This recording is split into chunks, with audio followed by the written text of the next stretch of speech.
Inundation in Las Vegas.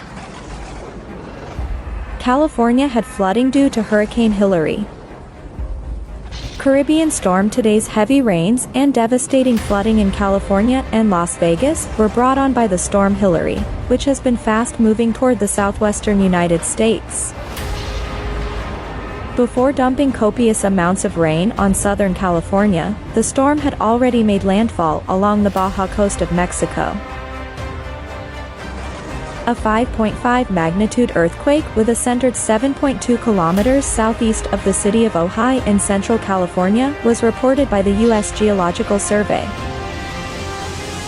The epicenter of the earthquake was about 4 miles southeast of Ojai, which is where it occurred.